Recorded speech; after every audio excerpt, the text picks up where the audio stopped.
The real benchmark will be, how high can Boeing profits go, given the decisions that they've made. Indonesia passenger plane crashing into the sea minutes after takeoff. The earnings of the Boeing company just about doubled. Some employees who are calling the MAX a plane designed by clowns, supervised by monkeys. Boeing showed you that its business is good, not with words, but with cold hard cash. Inspectors have found loose bolts on more plane door plugs.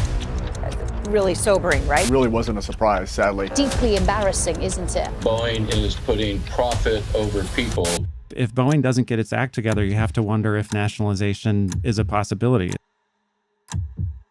The details of the Boeing 737 MAX saga are well known by now, so we're not going to rehash them here. Instead, we're going to talk about an idea that made it happen. An idea so powerful, so persuasive, it steered Boeing's elite down a road where they didn't just walk away with pieces of an American treasure, they ran. We're going to talk about how that idea destroyed a once great company and what the federal government can do about it, because Boeing is too connected and too important to America to fail.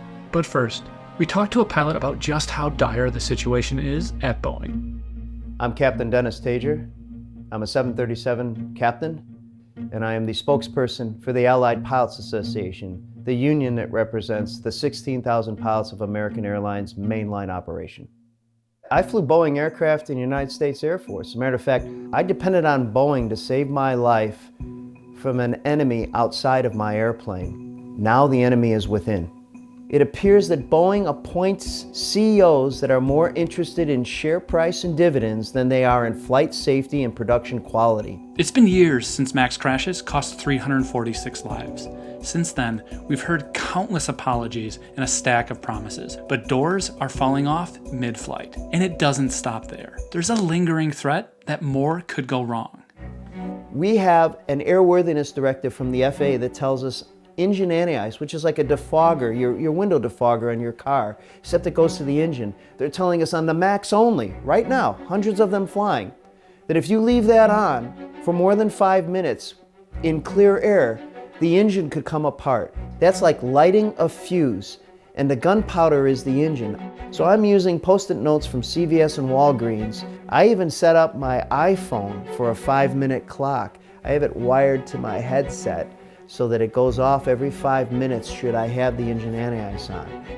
Over a century after inventing flight, America has only one major aircraft manufacturer, and they're struggling to build safe planes. So how did we end up here?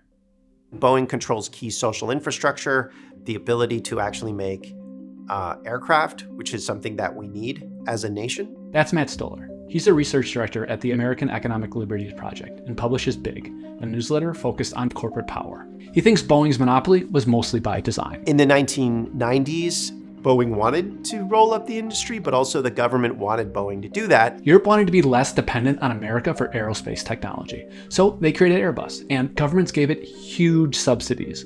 By the 1990s, it was a genuine competitor.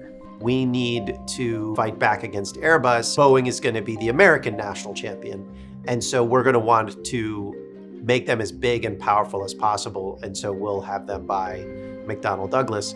That's America's other aircraft manufacturer. They were known for making lots of money rather than top-notch planes. With the merger, the new company would control 60% of the global aircraft market. Boeing had always been a very engineer-focused firm. The engineers were the ones who were kind of in charge. Boeing brought with it a level of trust you didn't call to question. That's why most people weren't too worried about that level of power in one company. Boeing was the gold standard. But something odd happened. After the acquisition, the people from McDonnell Douglas ended up taking over Boeing. McDonnell Douglas bought Boeing with Boeing's money. The new management started running things differently. Boeing had never had a strike. They started having strikes, and they started cutting engineering. They started offshoring. These moves were part of a new playbook, a new idea, financialization.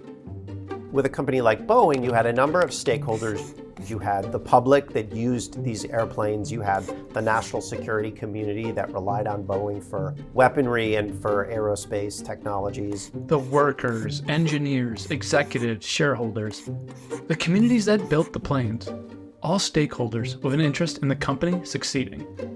They worked together and created airplanes that were profitable because they were useful to our society and to our world.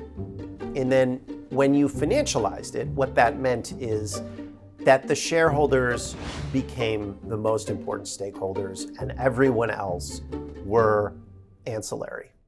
This playbook had a chief apostle, General Electric CEO Jack Welch. Jack Welch trained a bunch of people who went into a lot of different parts of corporate America, including McDonnell Douglas. And a lot of the Boeing executives, even before they took over McDonnell Douglas, were kind of convinced that this Wall Street first mentality made sense. Financialization was a new way to understand companies. Welch opened a door. Almost everyone followed in to a new reality. I think Welch is the best. He was tough and things got done. This was a reality that society wasn't ready for. There was a hidden risk. Crafting airplanes is like doing a colossal jigsaw puzzle. But you have to design, manufacture, and assemble the pieces. Millions of them. It's hard. Slip-ups have serious consequences. Because Boeing spent a massive amount of money on productive assets like factories and engineering facilities to build airplanes, it didn't generate a lot of cash. And profits were slim, leading Wall Street to underestimate Boeing's value and want more. In this new reality, investing less in building planes and more on short-term financial gimmicks boosted profits, raising the value of the company for shareholders. The financial reward was instant, but the risk was hidden.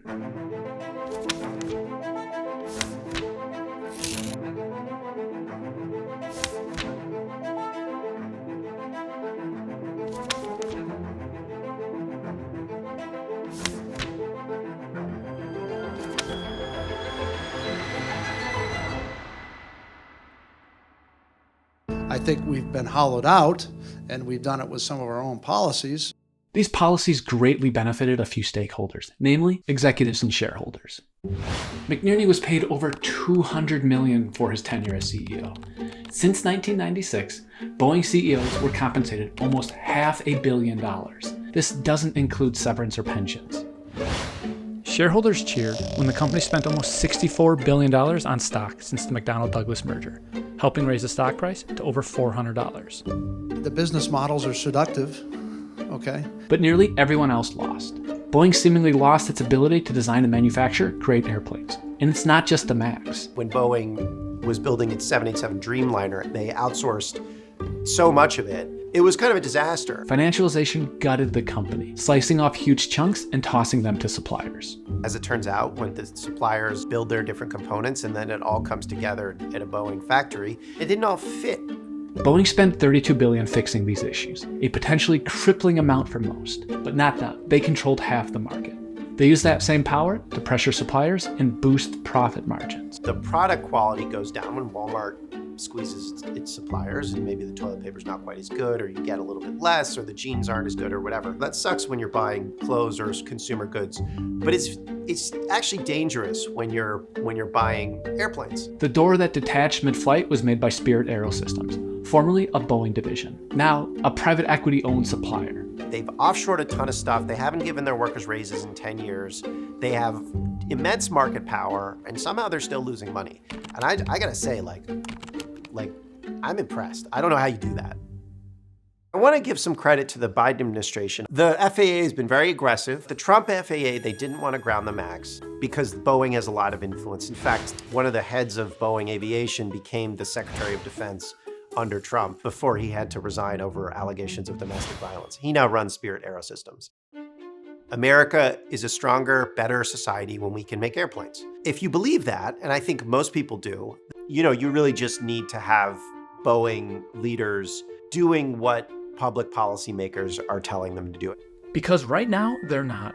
Some people are even talking about nationalization. When I say nationalization, I'm kind of using it loosely. The government needs to come in, step in, and restructure this industry and just get rid of the leadership of Boeing, pull out the financial engineering culture and put in a real engineering culture again. Because right now, the current leadership might not be capable of doing that. His skill set is Jack Welch era, General Electric, it's hedge funds, private equity. It's really not the kind of long-term re-emphasis on engineering and reform that I think Boeing really needs. How could the government restructure Boeing? It has a lot of say in how the company is managed. The Department of Defense is Boeing's most important customer.